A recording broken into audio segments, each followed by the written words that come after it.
Good morning, everybody. How you doing?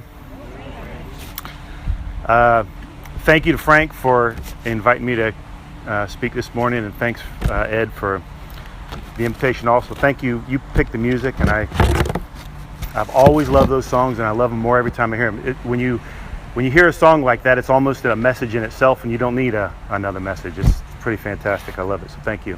I got some good advice from Mia about what I talk about today. She said, don't ramble and fix your hair. And so maybe I can do those two things. But thank you especially to Jesus for showing us such a magnificent example of how to love each other, right? So December 26, 2017, my family was pressed by circumstances. We had 14 months ago, not long ago, right? We had abandoned our search for to purchase our very first sailboat. We had decided to move to a new city, which was Sarasota, Florida. We had found a place to live. We bought a new car. We formed a new business. We executed a commercial real estate lease for that business. We began ordering product for our business, which was a retail furniture store. And we had found a new church to join that we were absolutely in love with after just a couple of services. A wonderful church in Sarasota. The previous 18 months had been very uplifting for us at times, had also been very chaotic at times, and I'm going to tell you a little bit about that. But it was very full of hope and adventure, but it was also full of desperation and disappointment and devastation at times for us. Most of all, that 18 months had been very confusing for us as a family, for our goals, and at many times for our faith. And don't want to step on a cat today. I just felt I don't know if anybody remembers that, but we were very confused at what had taken place over the last 18 months. But right then, on December 26th, we weren't confused about anything. God had revealed to us, we felt, some very specific direction for our lives. We were in the right place, which we felt was Sarasota. We were excited about our plan for our family. We had all agreed, it was my wife and both of my daughters at the time, and we were clear on our goal on what we were going to do at that time. But mostly we were very comfortable with coming out of 18 months of what was kind of chaotic for us, that we were in God's will. That was very important for us to make sure that we felt, however we move forward, we were in God's will. December 27th, just 24 hours from that day, December 27th, everything I just told you changed, just like that. So today we live on a sailboat. Faith is the name of the sailboat. We distribute Bibles for the last year all over the Bahamas and the different islands we've sailed to. And we volunteer in local churches everywhere we go. And sometime we're even taken up on those volunteer things, like we have been here. But our story is a story of that I pray encourages your faith today, breathes new life into the desires that you have for your faith, and fills you with hope. So I do want to back up a bit and give you some perspective on why I'm telling you this story. My family is my wife Maya here. We met in Arizona after I finished college, and Maya was a traditional Mexican folk dance instructor, ballet folklorico. She was a business owner also at the time. And then my youngest daughter, Mia, is about to turn 17, and she has spent the last 14 months becoming and being a fantastic first maid on faith. And then myself, I'm a farm boy from Kansas that is sailing around the Bahamas. And then our oldest daughter, Naomi, who was with us then, but is back in San Antonio working right now. She's 21 years old. In San Antonio, where we're from, we attended a fantastic church called Oak Hills. The senior pastor is a writer and preacher named Max Lucado that was wonderful as a minister for us for about 15 years. And we had a great family and community there in that church. I worked in the furniture business for many years, about 25 total. And we ended up starting our own furniture business as a retail furniture store. And that's what we left in San Antonio to come here. My daughters decided to be homeschooled in when they entered high school, or just before high school for Mia. And so we thought, okay, that sounds like a good idea, maybe, although we're not have any experience as teachers, but it ended up being great for us because it freed us up to do a lot more things. And those things we chose to do short-term missions with our church. And so we traveled to as missions, as medical support team. Really, we don't have any medical training. Medical support team to Dominican Republic, to El Salvador, to Trinidad, Brazil, Philippines, and I had done some trips to Haiti and Zaire in the 90s actually. And so we got a lot of experience on short-term missions, and it really grew on us, both the experience helping others, but how God led us in missions at the time. And during that period of time, God showed us Matthew 6:33, seek ye first the kingdom of God, and all these things will be added unto you. And all these things means many different things for many different people, but for us, we knew if we sought him first in our lives and in our family and in our future, that he would add whatever was right for us, and he did.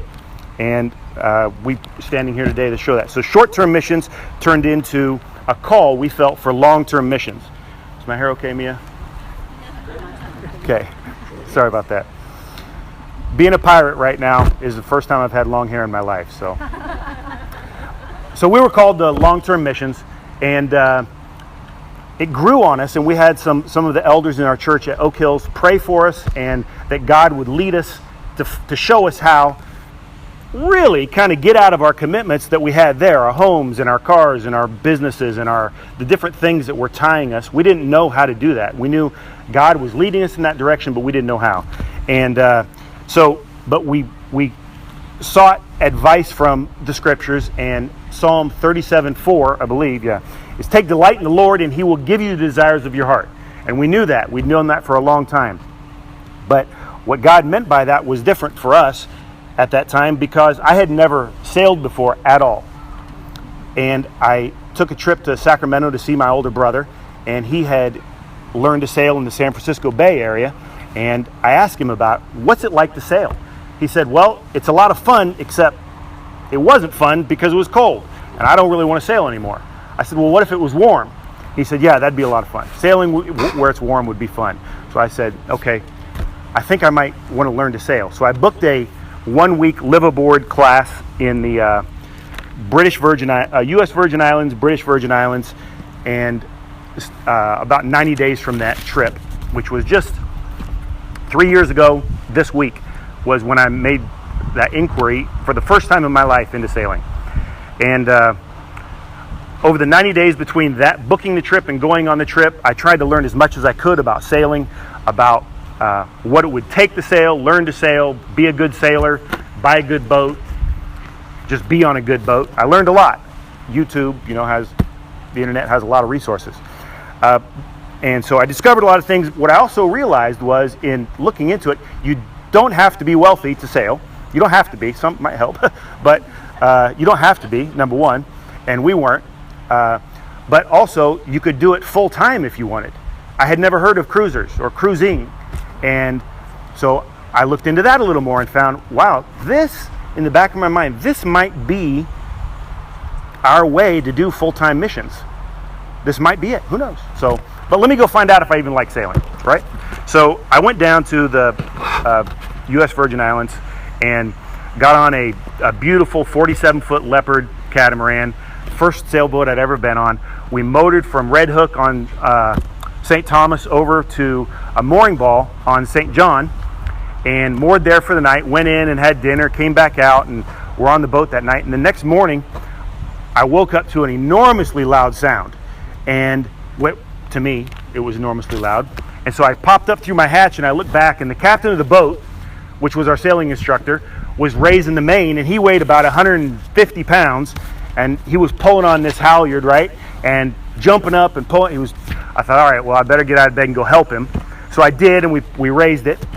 And then nobody else was up that was in the class, and he pointed to the front and he said, go untie us from the mooring ball. And I was sure he knew I didn't know anything, but I said, okay, I just untie it, right? I know how to untie a knot. So I did that, slipped it through, and he went back to the helm, and we started to kind of drift backwards. and I'm just kind of standing, what's going to happen next, right? And we kind of turned off the wind, and within seconds that sail caught, filled, and we started to move forward. It lifted that giant boat with no power, no noise, no nothing, just out of the water, and we started to shoot forward, and I couldn't even believe it. I really couldn't. Sailing was magnificent. My first experience, and the entire week sailing, I learned so much and just had a great time, but I was sold.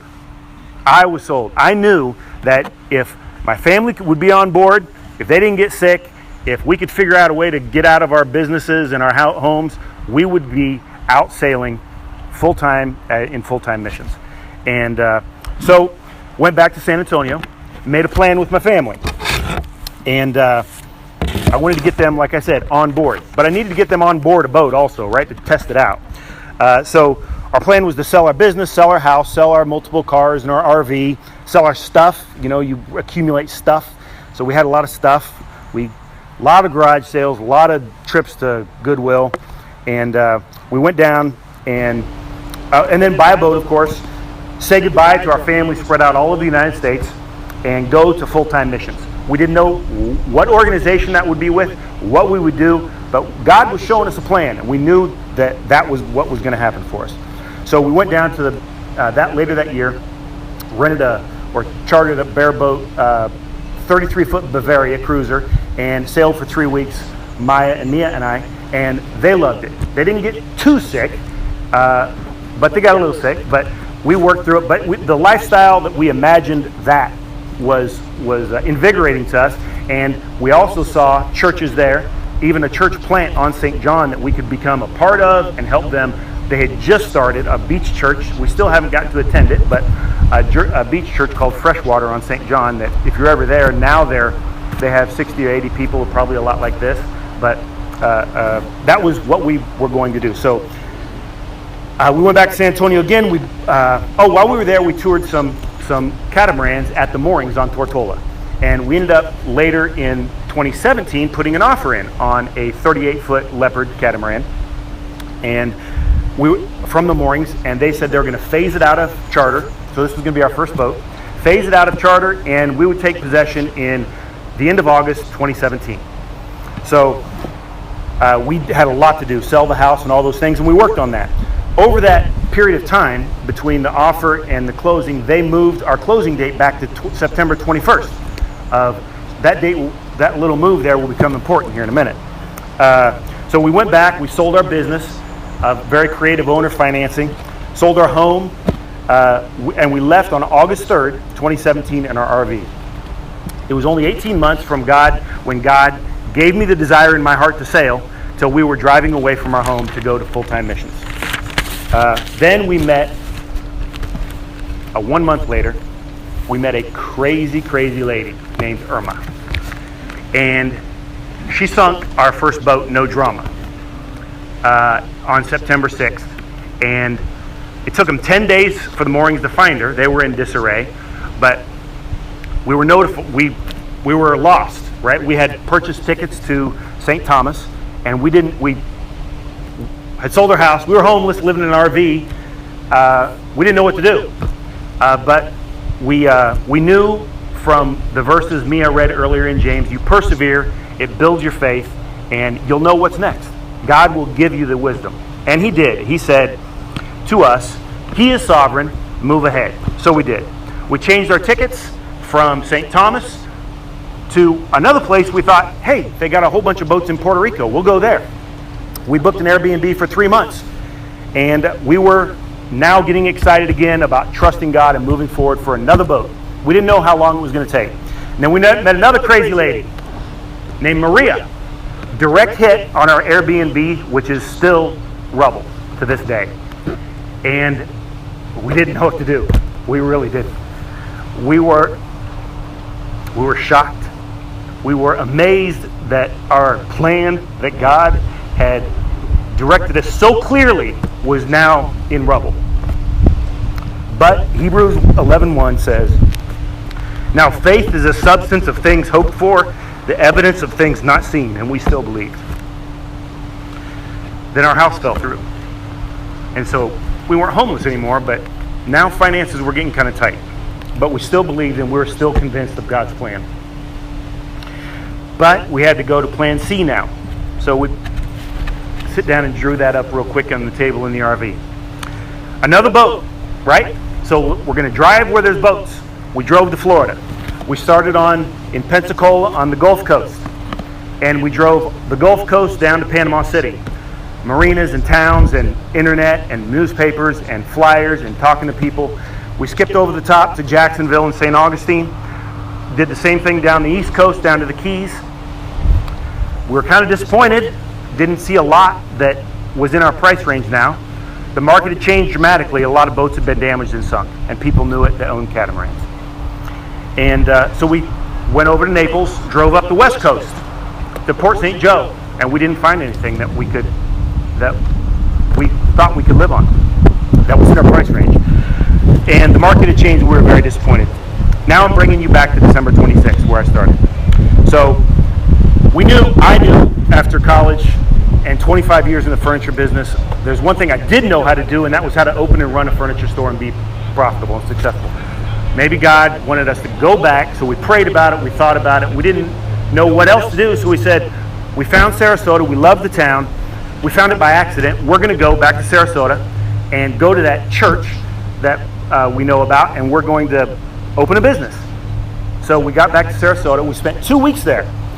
We quickly found the church and a place to stay and a business, a real estate that we could lease, and we put a deposit down. We bought a new car for my wife because we needed something other than an RV, right? And so we were ready to put down new roots for at least a period of time until God showed us how full-time missions might happen for us in the future. And that was 14 months ago. We were truly excited now about our new life in Florida. December 27th, of course, came. It did. It showed up the very next day. And there was just one small thing that I needed to do, and that was I decided to keep an appointment to see another boat. Appointment that we had made back in November before we decided to move to Sarasota. It was a catamaran that from a company we'd never heard of or seen. It was a Dean. It was a 1996 Dean catamaran named Faith down in Fort Myers. We drove to Fort Myers, and I'm going to read you my thoughts that I wrote at the time of what happened that day. If I can pull them up here.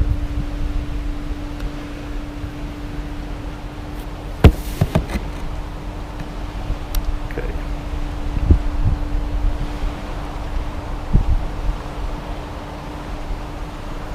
All right, I named this Finding Faith. If I can get my iPad, there we go. All right, so expectations were set. We would see another brand and another model that we had never seen before and add to our knowledge in case we ended up buying a boat later. Nothing more than that, though. We drove to Sweetwater Landing and walked down the dock to one of only 2 masts in the whole marina. I heard a voice call out, "Mr. Long." I answered, and we stepped onto Faith. She was in a bit of disrepair. She had been opened up and wiped down for 4 days prior to our getting there, after being tied down and sealed up for the Hurricane Irma 5 months before. Musty smelling and tired looking, I was not really thrilled to show her to my family, to be honest with you. However, we spent the next hour touring Faith with her owner, whose name was John. John was only the second person I knew, outside of myself, who God had called to a sailing ministry. And he energetically showed us, quit touching my iPad here. He energetically showed us what he called God's boat. He told us how he had lived and worked, served God for 35 years. The last 4 were on the catamaran Faith. I began to see Faith as she was, a humble yacht serving God's call. Then, since he was 83 years old and he was running out of more than time, Brother Wade got down to business. Were we interested or not? I hesitated and turned to Maya. And she was far more at ease sitting there in the cockpit than I expected, to be honest with you. I turned to Brother John and I said, "Have I mentioned to you the reason we're looking for a boat?" And he said I had not. I took a few seconds to gather my thought and then spent 90 seconds telling him the very short version of the last 18 months. Before I was finished, he cut me off. He said, "Well, we got a whole new ball game here. That changes everything. See, this is God's boat. And if it's going to stay in the service of the Lord, well, this whole thing is going to be different." He told us about an accident he had had earlier that week. He had driven 3 days from where he lived in Arkansas to show us faith. He didn't know why God had told him to keep that appointment and why it was worth it to drive that far. Upon arriving at Faith, he began to open her up and prepare her for us. That's when he got dizzy and slipped. He slipped off the boat onto the dock, bounced off the concrete footing, and ended up sliding into the cold water under the slick with growth porthole. Nothing to grab and dizzy, with no breath in his lungs, he reached out and found a loose spring line to pull himself up. It was dark in the morning and early in the morning at the far end of the dock. Nobody else was around. With cracked ribs, bleeding badly from his head and arms, he swam around to the custom swim platform he had built on Faith and climbed up on the ladder and collapsed. He laid there for 20 minutes praying to God to show him why he drove all that way from Arkansas for this, to possibly die on Faith. He told us now he knew why God had brought him. We discussed our change in plans, how we were opening a store about 90 minutes north in Sarasota, and we were looking for yachts to consider for our new 2-year time frame. That's when Brother John told us he would reduce the price of Faith 50%. We didn't ask. He was sure God planned for Faith to be ours. Still, our finances were committed in Sarasota. We had already done it, put deposits down on, bought a car. And we were clear on what God had shown us in Sarasota. But after a short discussion about deposit and balance, we agreed to pray about the decision and let Brother John know the very next day. As we drove away, though, the magnitude of that opportunity, our thoughts began to shift. Faith was a chance to sail away now. We saw the path as being either by faith and use her for 2 years and learn to sail, or by faith and walk away from our short commitments that we had just made in Sarasota and go sail now. So we called Brother John and said, we're going to buy Faith. That very day we called him and said, we're going to buy Faith. We'll come back tomorrow and we'll finish the transaction. And we did. We bought Faith for half the asking price, and we put half down. Brother John financed the other half with a promissory note and a clear title. He told me that if I didn't pay him, I had God to deal with. So that's how we found Faith. So now we are sailing Faith, and here we are today. And we are trying to live what we've always known and has been in our house, Galatians 5, 22 and 23. But the fruit of the Spirit is love, joy, peace, patience, kindness, goodness, gentleness, faithfulness, and self-control. And we do some of those sometimes. Well, me anyway. But we have been in many churches and volunteered and delivered many Bibles in Grand Bahama, throughout many islands in the Abacos. In Eleuthera, there's a children's camp, or a teenager camp in Eleuthera that the Methodists put on. We donated over 200 Bibles to them. All the kids that attend that camp are going to get their own Bible this year. Now we're here in the Exumas, and we hope there are some organizations we know down in in Long Island and possibly in Cat that we can go and bring some Bibles to. We have a lot of Bibles. We are down to New Testaments only now. We've already given away over, I think, 1,000 total, but we have over 1,000 left. But we've also made a trip back to Florida and loaded up the boat with school supplies for a bunch of needy kids in Marsh Harbor, and backpack, school supplies, and Bibles. Over 200 kids got their entire year's worth of supplies, we hope, in August, donated to them through some churches there and some other organizations, and Faith brought it back. And those students are now possibly have their own Bible for the very first time. Some of them, we know it's the first Bible their family has ever had. So today, again, we're here living what we hope we can live, is Colossians 3:14. But above all these things, put on love, which is the bond of perfection. So we're hoping. We brought Bibles today. We have met some cruisers along the way that have taken Bibles and already moved on. They want to join us in distributing Bibles throughout their sails, and that boat has already reached Jamaica. That we put some Bibles on just 2 weeks ago here in Georgetown. The other places cruisers go are from where we will go or think about going on faith. If you have ideas of where we can distribute Bibles, we would love to make that delivery. We have a lot of Bibles. If you would like to take some to other places, like I said, you're welcome to do that. And that's now or that's later. Please keep in touch with us, and we'll make our contact information available. If you find places in the future or places and people and organizations that would like us to come join them and maybe volunteer with them or bring them Bibles, we would love to know where they are and how do we get there. And please pray for Faith and her crew in the future. Pray for safety. I'm brand new, I think I mentioned that. And pray for wisdom on where to go and how we continue to do our very best to follow God's call.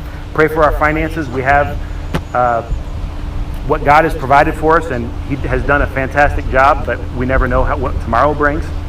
And in closing, I'm going to give you 5 names, because that story is many, many hours long. Many other things have taken place that I could go into, but I won't for time. But the first is No Drama.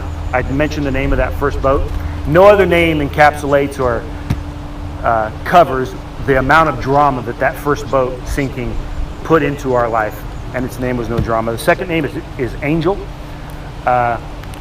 We did have to sell our business, and it just so happened that we sold it to a gentleman named Angel. Dante is the third name I want to leave you with. The real estate in Sarasota had a real estate agent. That real estate I walked away from in the deposit, his name was Dante. And Hagar. Do you remember that? Abraham wasn't waiting on God quite long enough, and the outcome was not what God had planned, right? Well, I bought that car, and we didn't know what we were going to do. We were sailing away, and we were prepared to make 3 years of payments on that car and insurance and leave it with somebody to drive, or we didn't know what we were going to do. But the dealership called after about 45 days and said they made a really big mistake, that they had done our paperwork wrong and they could no longer submit it, and I didn't own the car. And so we brought it back and gave it back to them. So then, of course, there's Faith, our boat, and many, many times we do not know if we are on the right path. We're trusting, but right now I can tell you, we always know we are on the right boat. And Ephesians 2:8 says, "For by grace you have been saved through faith, and not of yourselves. It is the gift of God." Thank you very much for your time.